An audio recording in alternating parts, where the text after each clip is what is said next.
have Senator Hawley. Thank you, Mr. Chairman. Mr. Boudreaux, let me start with you.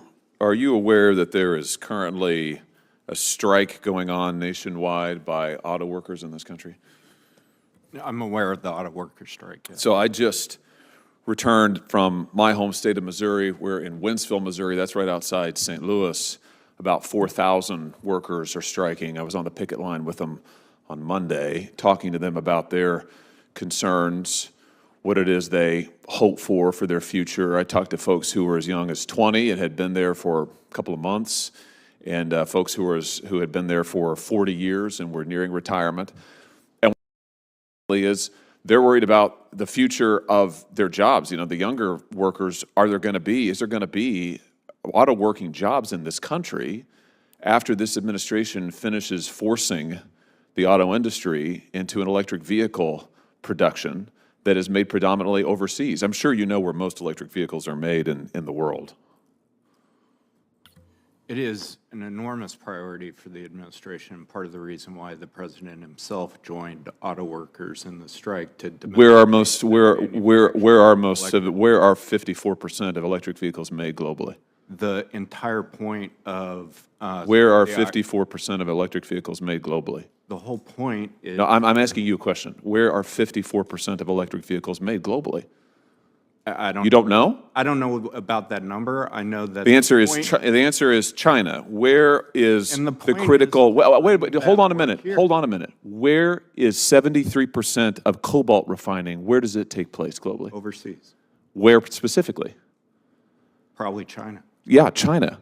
Where is most cobalt mining performed? Who owns most of the cobalt mines in the world? Probably most of that sourcing is in Africa. China has the majority. 77% of electric vehicle cathodes are made in China. 92% of anodes are made in China. 66% of battery cells are assembled in China.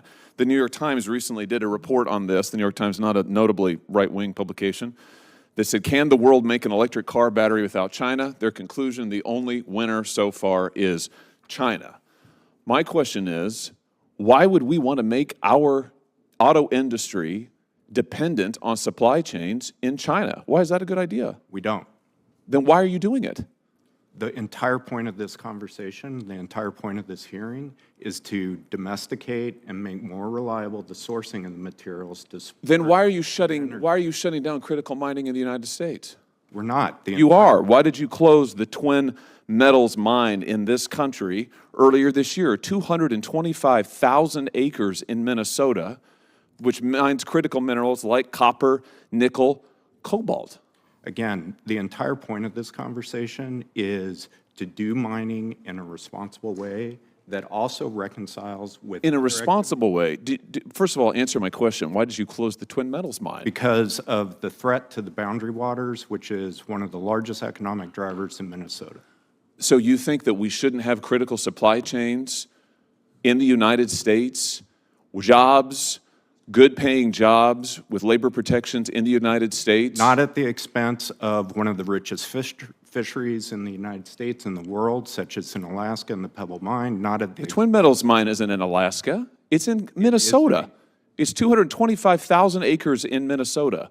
Correct. And my point is, as we look to accelerate the development of domestic critical mineral mining, we have to do it in a way that does not conflict with and deplete other important aspects of the economy. In northern Minnesota, that includes the recreation economy and the boundary waters, which is one of the main drivers of tourism. So you're going to prioritize recreation over good-paying jobs here in this country for mining? You're going to withdraw this mine that has been online and now shutter it? The number of jobs generated by the boundary waters and tourism dramatically outpaces the potential of that mine. I thought it was critical that we had supply chains in this country, and yet you're shutting down critical mineral production in this country. Do you know instead what that's making us reliant on? Do you know what China's labor practices are? For instance, at their cobalt mine in the Democratic Republic of the Congo. Have you seen the reporting on this?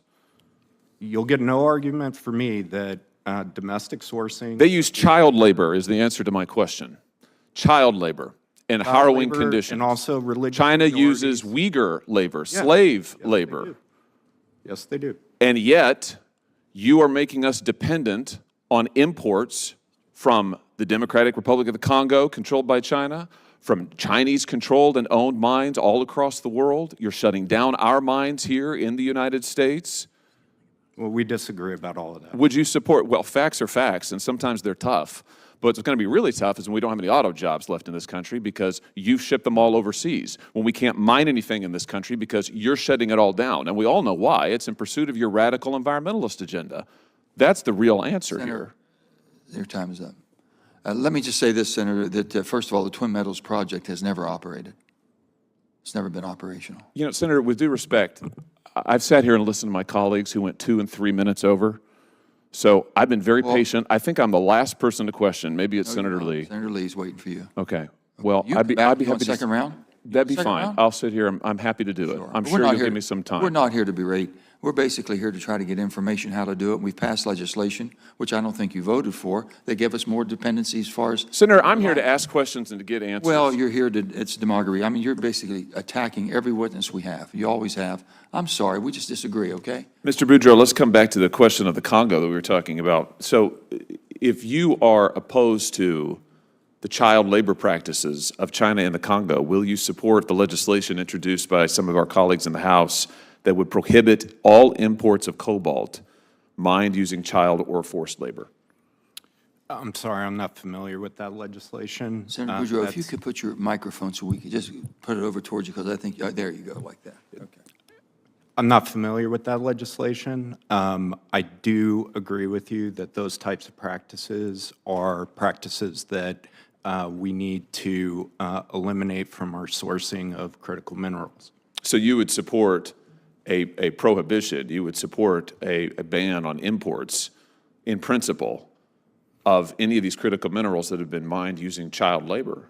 No, I support not? working hard to transition away from sources that use those types of practices. Well, why not ban it? Why not say if it's got child labor in the supply chain, we're not going to import it in this country. We're think not that going would to have prop up massive child. Wait, I'm not implications done for the yet. We're not going I'm to sorry. we're not going to prop up child labor in this country or fund it.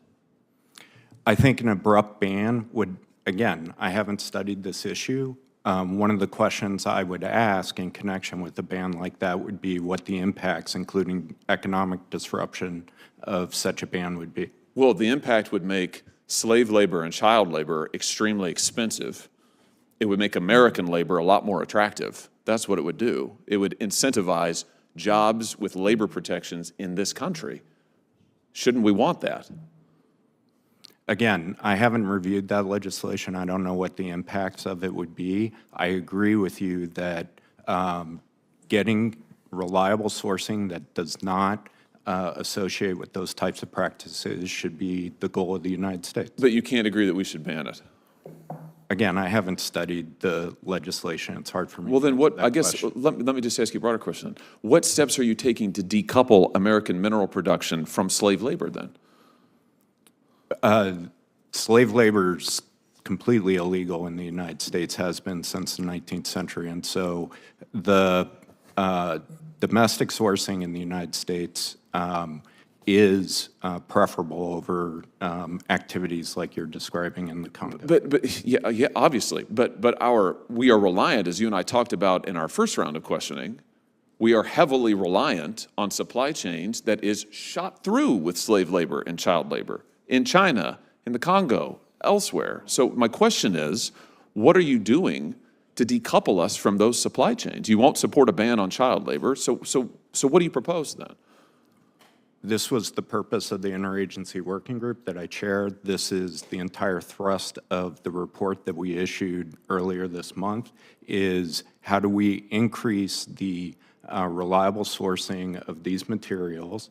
I think Dr. Yergin makes an excellent point about refining as well, to decouple, again, our reliance on sources that involve practices that are abhorrent to us. Well, all I can say is, I don't know why it makes any sense to be shutting down critical mineral supply chains in this country, shutting down mines in this country, mandating further reliance on China and other overseas supply chains that are dependent on slave labor and child labor, while workers in our country are facing the loss of their jobs. I think it's just crazy, to be honest with you. I think it's just crazy. And Mr. Chairman, I have to say in conclusion, you may not like my questions, but I'm going to keep asking them. I made a commitment to the people in my state. I'm going to come right here. I'm going to be a bulldog. I'm going to ask the questions, and you can interrupt me as much as you want, cut me off, take my time away, but I promise you, I'm not going to stop. I would never do